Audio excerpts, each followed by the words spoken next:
Bonjour, nous allons parler aujourd'hui du bonheur. Pourquoi parler du bonheur? J'ai à peine besoin de répondre à cette question. Le bonheur est en effet la question centrale, l'unique question centrale de notre existence. Tous, nous sommes préoccupés par le bonheur, tous, nous aspirons à y atteindre. Déjà, dans la Rome ancienne, le vieux Sénèque écrivait « Tous les hommes, par nature, désirent être heureux ». Et j'avoue avoir été surpris, quand j'avais 18 ans, en lisant un livre qu'on ne lit plus aujourd'hui, La possession du monde, de Georges Duhamel. Duhamel écrit, c'est la première phrase du livre, « J'ai dû attendre la moitié de mon âge pour découvrir que les hommes recherchent le bonheur. » Nous ne sommes pas, je crois, aussi naïfs que M. Duhamel, et nous savons tous que nous partageons une aspiration au bonheur. Mais cette aspiration n'est pas, comme l'on dit aujourd'hui, évidente. Elle se heurte à toutes sortes de problèmes qui la fragilisent, qui la rendent, je le répète, peu évidente dans sa réalisation. Je pense d'abord au malheur, à ce qu'on pourrait appeler l'omniprésence du malheur.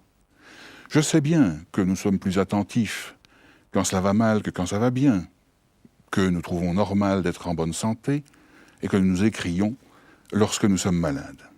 Mais tout de même, il est là le malheur. Il est là, très proche, peut-être demain, peut-être derrière la porte. Songeons par exemple à ces parents qui viennent d'avoir un enfant et qui un matin le retrouvent mort dans son lit. Mort subite du nourrisson, voilà un bonheur qui était en train de se construire et qui est fauché. Pour continuer dans la même veine, je pourrais dire très simplement que c'est un malheur d'être Tutsi au Rwanda en avril 1994. Qui peut expliquer cela? Qui peut le justifier? Rien, personne. Et c'est justement ce qui nous fait peur pour notre bonheur. Autre problème, l'infinie divergence de la définition du bonheur. Les anciens disaient que pour les uns, le bonheur était dans les plaisirs, pour les autres dans les honneurs, pour les autres dans les richesses, mais il faut aller plus loin. Je dirais presque, pour ma part, que nous avons chacun, parce que nous sommes des êtres singuliers, des personnes uniques, nous avons chacun notre définition du bonheur. Et ce n'est pas sans poser problème, évidemment.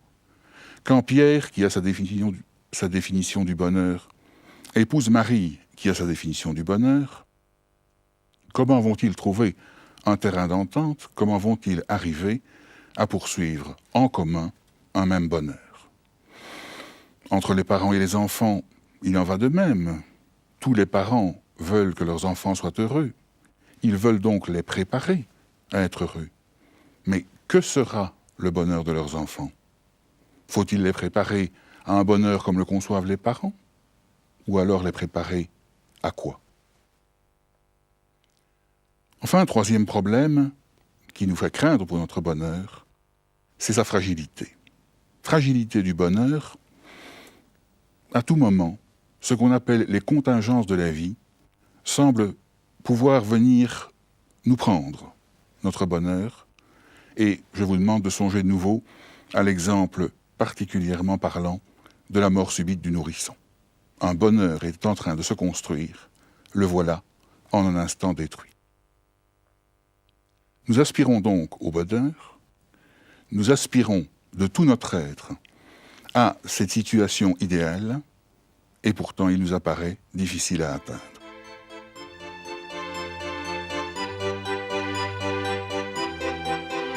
La quête du bonheur est évidemment de toujours. Je vous ai cité tout à l'heure le vieux Sénèque, à l'époque de Néron, à Rome. Mais aujourd'hui, je pense que cette question a pris un tour exacerbé. Nous avons en effet, dans notre époque, affirmé un droit au bonheur. Souvenez-vous de notre système de valeurs centré sur l'épanouissement de soi. Il est clair qu'entre le bonheur et l'épanouissement de soi, il y a un lien extrêmement étroit. On pourrait presque dire que ce sont deux termes que l'on utilise pour une même réalité. Je vous ai dit aussi quelle avancée ça représentait de dire que tous avaient droit au bonheur. Mais c'est aussi une expression un peu curieuse. Un droit, c'est une liberté exigible. Ma liberté de penser, c'est que je puis demander à l'État de la protéger. Je me demande, dans le cas du bonheur, à qui nous allons nous adresser pour l'obtenir d'une manière aussi certaine. Droit au bonheur, et en face de cela, à travers une information qui nous envahit de partout, des menaces. Des menaces, par exemple, le sida. Le sida, pas seulement comme maladie, pas seulement comme crainte d'attraper le sida, mais le sida, c'est quelque chose qui résonne dans nos têtes en nous disant que derrière la dernière des maladies qu'on croyait devoir vaincre, il y a encore une autre maladie. Et une maladie si terrible que le professeur Montagnier l'appelait le diable. Tchernobyl. Tchernobyl, on peut dire, c'est une vieille centrale nucléaire en Ukraine qui a mal fonctionné. Tchernobyl, c'est aussi le rappel, dans nos têtes, dans notre semi-conscience, que dans notre monde, il y a une immense puissance nucléaire, et que cette puissance nucléaire, elle est potentiellement menaçante. Comment ne pas être anxieux? Et la crise. Voilà 20 ans, nous croyons que nous avions établi les soubassements matériels, le niveau de vie, pour pouvoir nous consacrer à la quête du bonheur. Et, depuis 1974, nous sommes de retour à la case départ. Voilà qu'il nous faut de nouveau nous préoccuper, avant notre bonheur, des conditions matérielles de sa réalisation. On peut se demander si cette anxiété autour du bonheur n'est pas ce qui nous amène à réduire notre bonheur à quelques éléments bien précis. Je vous renvoie à une enquête du Vif l'Express il y a quelques années, dont le sous-titre était magnifique. Il disait « Le bonheur des Belges, un bonheur petit, tout petit ». Que découvrons-nous en fait? Eh bien, les Belges se disent heureux, mais quand on leur demande quelles sont les composantes de leur bonheur, il y en a essentiellement deux, la santé et la réussite familiale. Il ne faut pas dire évidemment que la santé et la réussite familiale ne sont pas des valeurs, mais il est tout de même curieux de ne pas trouver dans le bonheur de dimension sociale, de dimension culturelle, de dimension spirituelle, de dimension politique, je n'en parlerai pas. Les Belges se disent heureux, mais après avoir réduit leur bonheur à deux éléments bien tangibles, comme s'ils voulaient s'assurer que ceux-là, ils pouvaient les posséder et ne pas les voir menacés par toutes ces catastrophes potentielles qui nous environnent, en tout cas dans notre imaginaire. Les Belges se disent heureux, et pourtant je crois que derrière ce bonheur se cache une insatisfaction profonde. Et cette insatisfaction, je la repère dans la multiplication des comportements d'échappement, des comportements par lesquels nous essayons d'échapper à la réalité. Tout le monde se drogue un peu. Oh, certains se droguent avec des drogues, mais d'autres se droguent par exemple avec du travail, par exemple avec des vacances, par exemple avec la recherche effrénée du loisir, par exemple avec des séances de danse le week-end jusqu'à en tomber de fatigue. Tous ces comportements trahissent selon moi une insatisfaction, un bonheur qui n'est pas réalisé, même si aux enquêtes, on répond que l'on est heureux ou très heureux.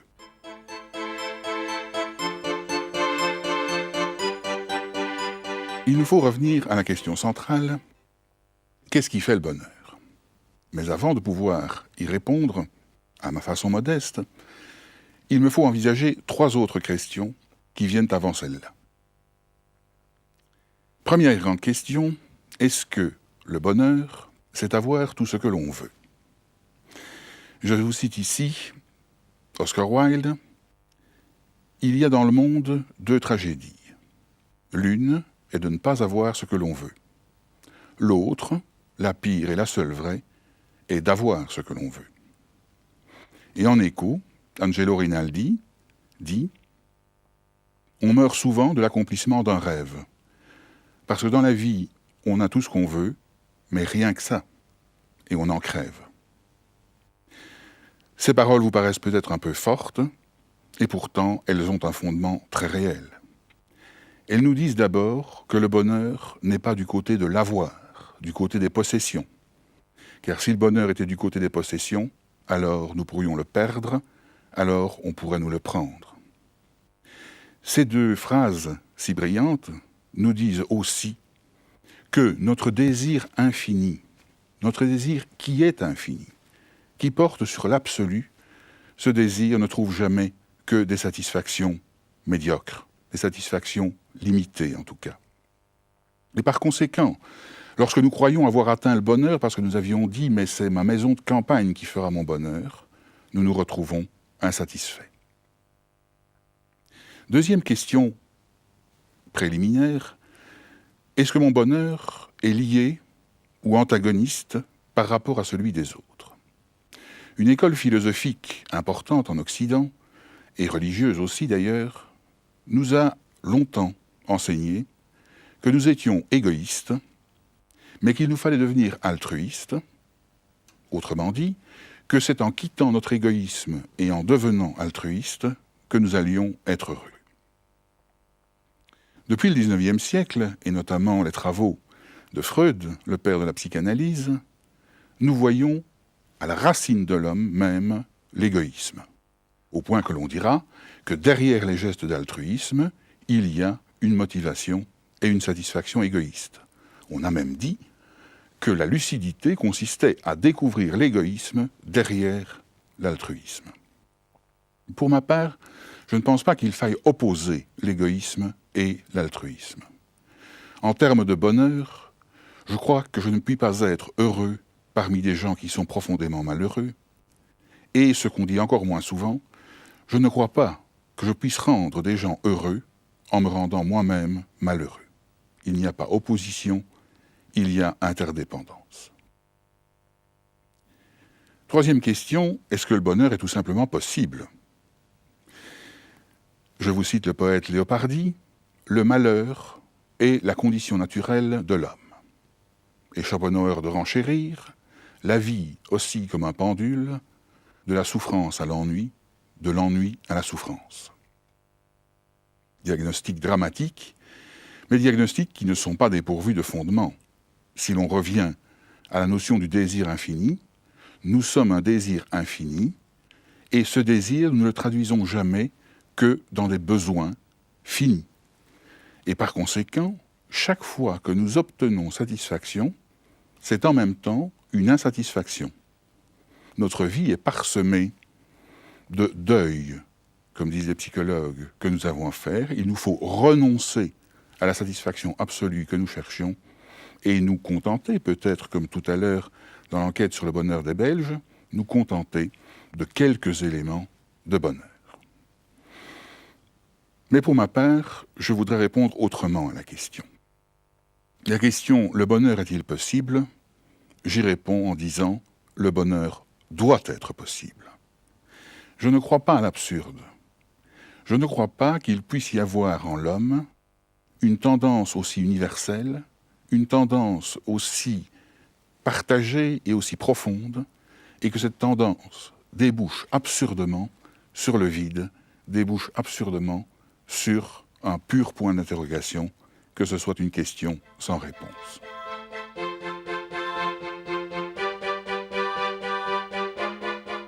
Alors, où chercher le bonheur ?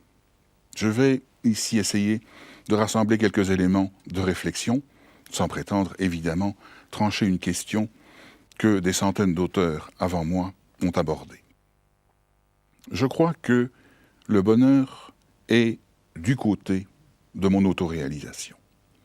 Je crois que si j'ai une chance d'atteindre le bonheur, c'est en m'épanouissant, c'est en étant toujours davantage moi-même, c'est en étant toujours plus authentiquement moi-même, ce que l'on appelle l'autoréalisation ou, dans le système de valeurs, l'épanouissement de soi.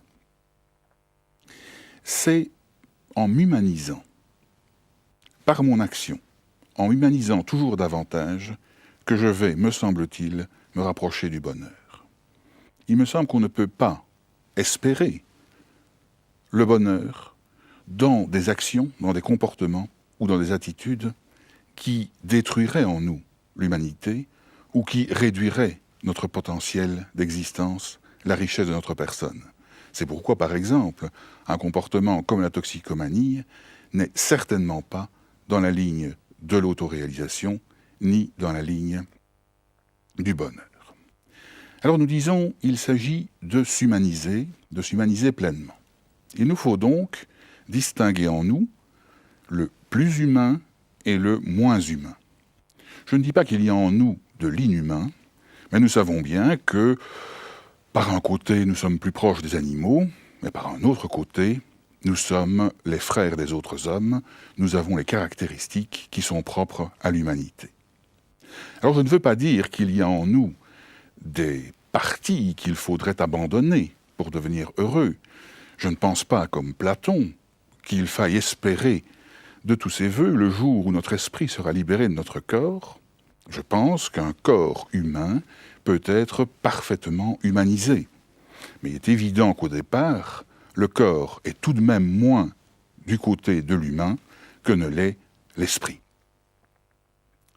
Distinguer le moins humain du plus humain, pourquoi ?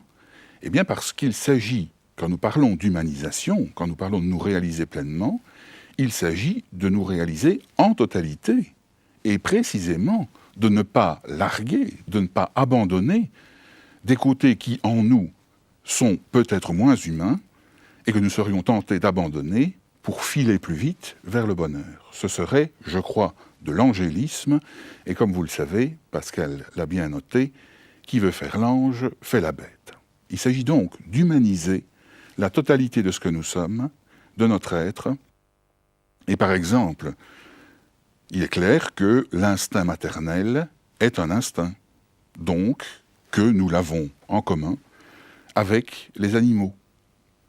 Mais l'instinct maternel humain peut être humanisé quand il est imprégné de langage, quand il est imprégné d'amour, et à ce moment-là, il devient pleinement humain, il devient même, je crois, un des plus beaux fleurons de l'humanité.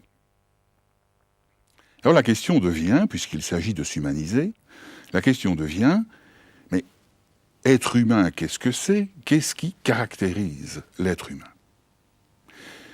Alors je voudrais vous proposer ici de puiser à deux sources. L'une, c'est la conception de l'homme des philosophes anciens, qui nous disaient « l'homme est un animal raisonnable ». Et par « raisonnable », qui est une traduction d'ailleurs un peu mauvaise du grec, il faut entendre que l'homme est un animal qui possède la pensée et le langage. Autrement dit, l'homme est un animal qui vit dans le champ symbolique. L'homme est quelqu'un qui, par sa pensée et son langage, structure le monde et ses relations avec les autres. Première grande caractéristique humaine, la pensée et le langage. Mais je ne m'arrêterai pas à cette conception de l'homme des anciens, j'y ajouterai celle de Pascal. Pascal qui nous dit que dans les trois ordres qu'il distingue, l'ordre le plus élevé est l'ordre du cœur, l'ordre de la charité, l'ordre de l'amour. Je dirais donc que ce qui caractérise l'être humain, c'est pensée et langage d'un côté, cœur, amour de l'autre. Et par conséquent, humaniser, ça va vouloir dire imprégner de pensée, imprégner de cœur, imprégner d'intelligence, imprégner d'amour, la totalité de ce que nous sommes, aussi bien dans notre être que dans notre comportement. Humaniser, ce sera donner à toutes les dimensions de notre être cette portée de langage.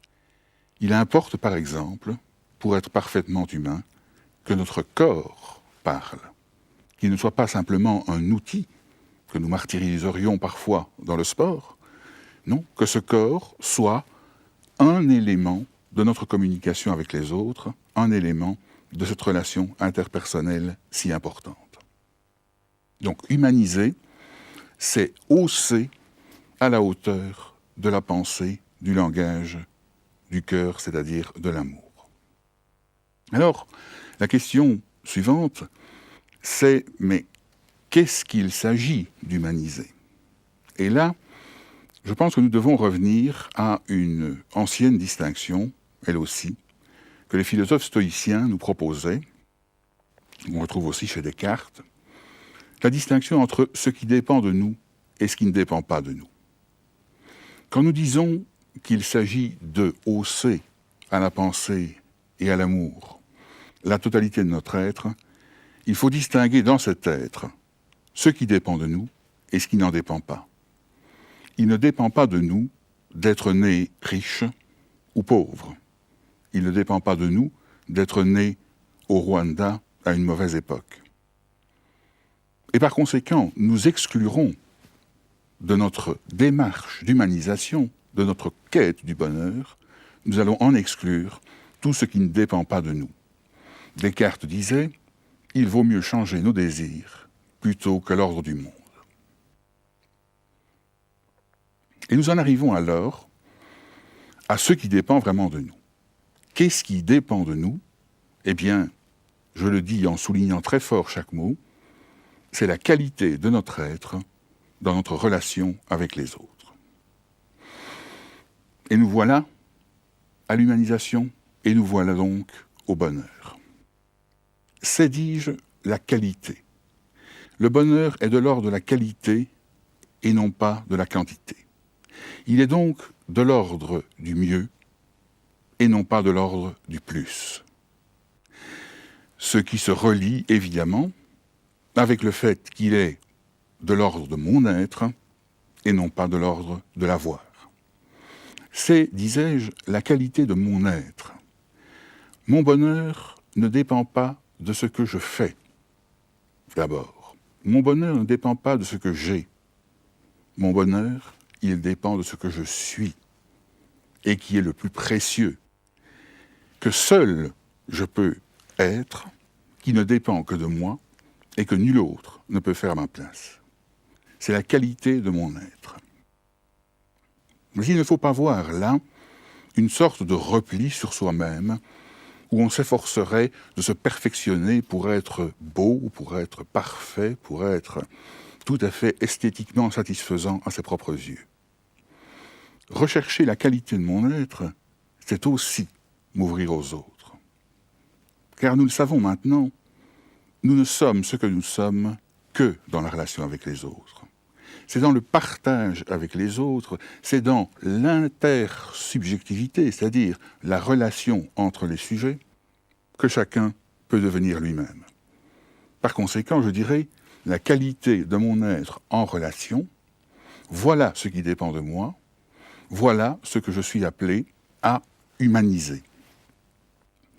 Je vais donc tâcher de devenir dans mon être le plus possible, chaque jour un peu davantage, cette pensée, cette richesse symbolique et aussi cette richesse relationnelle qui est celle du cœur.